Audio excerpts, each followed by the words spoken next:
Good morning. Thank you for attending.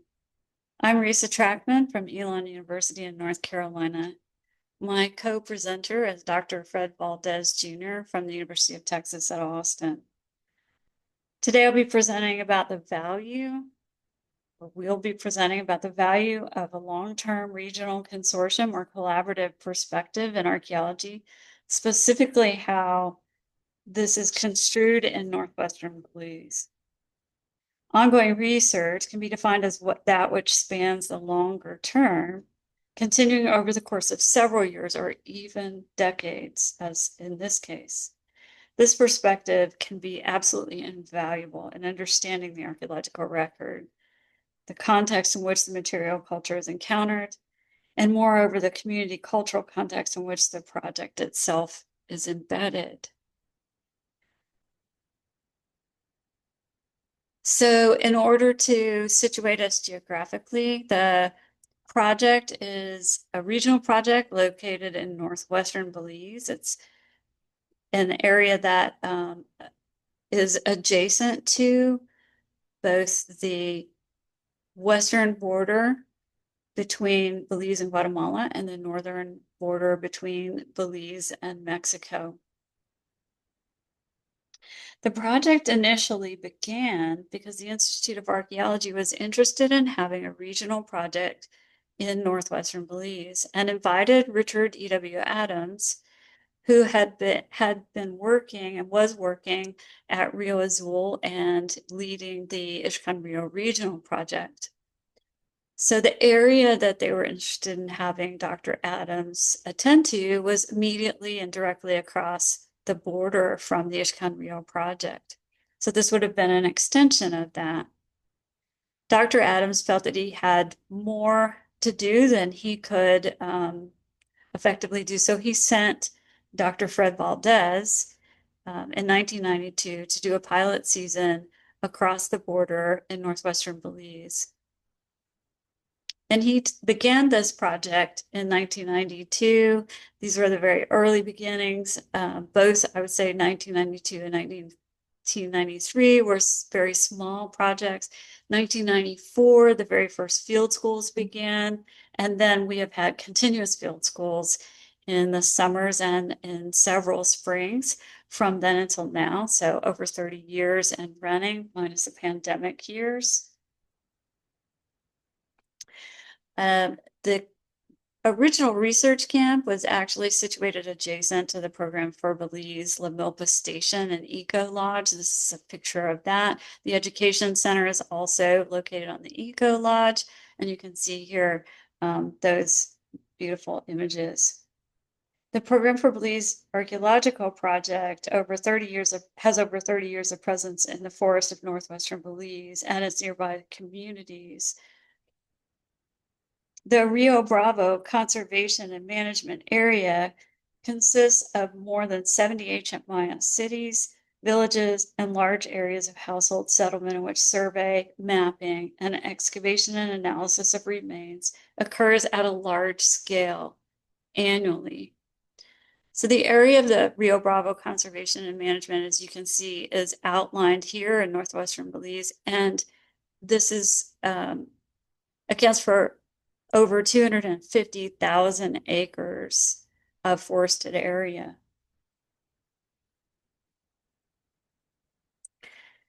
In the early 90s, in the early days, of course, then there was a very rudimentary camp originally in 1992, and then infrastructure began to be built. Now, the infrastructure had to match the environment, and there were important stipulations about how we might do that or how Dr. Valdez might do that. And you can see here that he and Oscar are standing in the very beginnings of the dorm and lab building, the lab being on the bottom floor and the dorm being on the upper floor. That building effort accrued over time. So we have the dining hall, the latrine and shower facilities, and also a tent shed. These are all semi-permanent structures. And as you can see here, it grew even more and more over time. So the lab was then expanded, more and more cabanas were built. And now we are able to house a number of field schools at one time. The PfBAP, the Program for Belize Archaeological Project, being born in 1992, is a consortium of over a dozen researchers, and we operate out of the Rio Bravo Conservation and Management Area, the REW Adams Research Facility. The research facility is large enough to house groups of this size, as you might see here. The benefits of the PfBAP consortium format are that we can share resources within the camp, costs, resources, labor, etc. There is quite a bit of variation in approaches to researching the ancient Maya within this consortium. That is of great value to this format. So it's a regional approach by nature, where multiple scales of society are being investigated at different sites and across sites.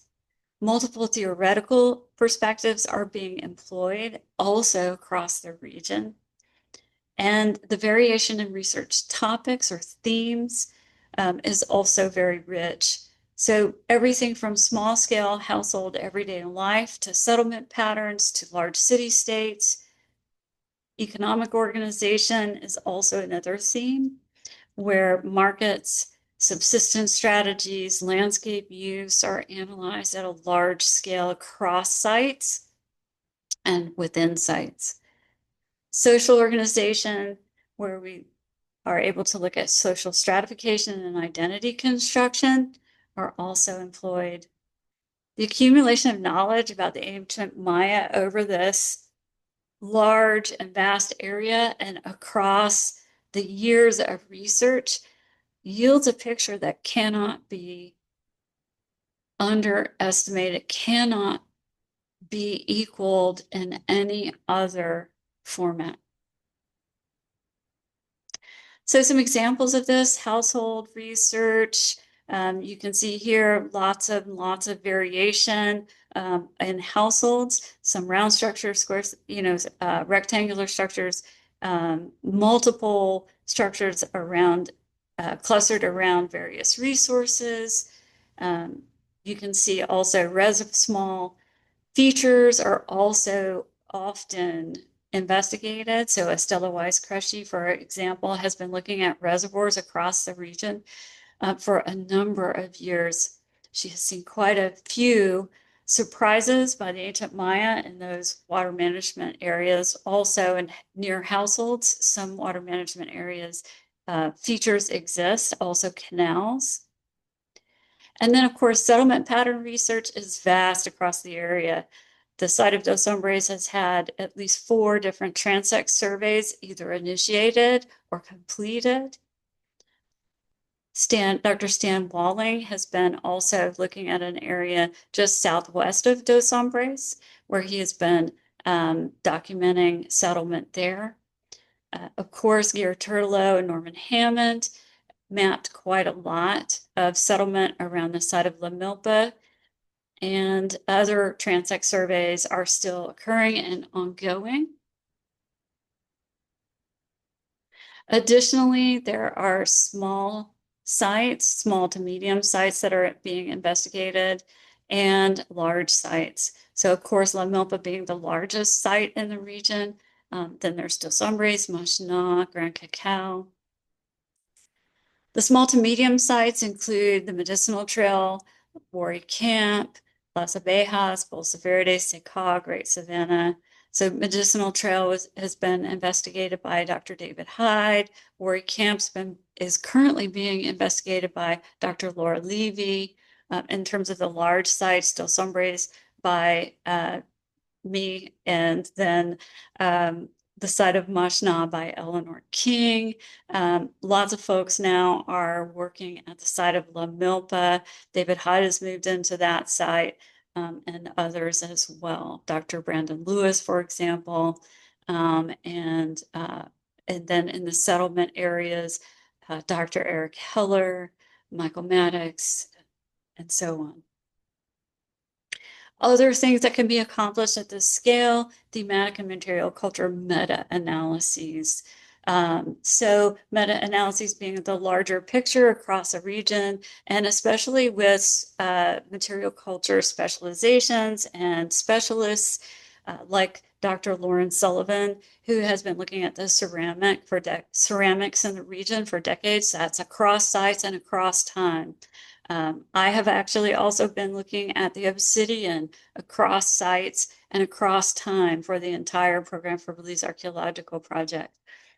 These analyses are rich with information about culture change, technological change, stylistic change across time and across the region. Very, very important analyses. In addition, in terms of subsistence strategy, Dr. Byron Smith's been looking at the birds of paradise stitched fields. This is very, very important at a larger scale in the ability to analyze subsistence strategies in terms of thematic topics. Also, economic organization, a National Science Foundation grant was acquired by three co-PIs, myself, Dr. Eleanor King, and Dr. Marisol Cortez Rincon, to explore market spaces within and between sites within the Three Rivers region, or really specifically within the Program for Belize Archaeological Area located on the Rio Bravo Conservation and Management Area.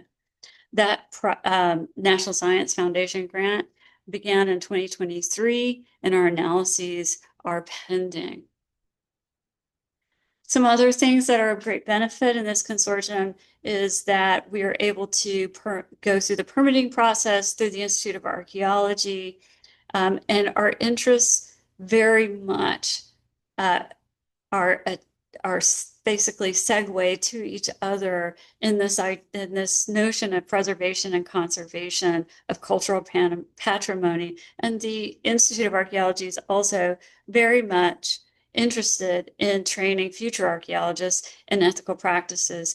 So the fact that we're able to run field schools long-term, we have been able to train hundreds of the next generation of archaeologists, and to be able to conserve Belize's past at the same time. And this also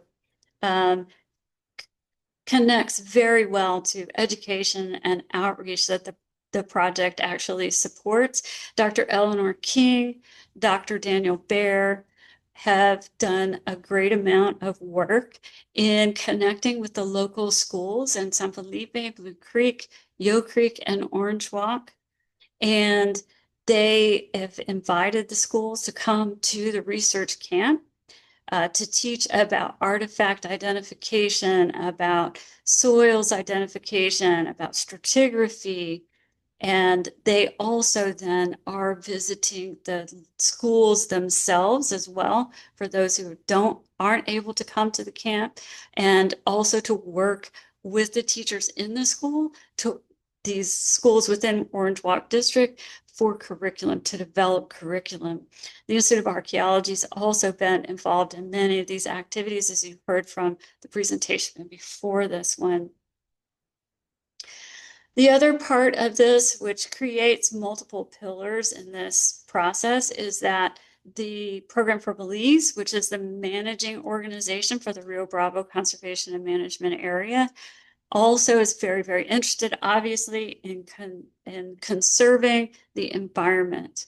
And so we are situated in a very unique position where we are integrated with the community, conserving the environment on the conservation and management area, and protecting also the cultural resources, and investigating the ancient Maya in one of the most robust ways possible.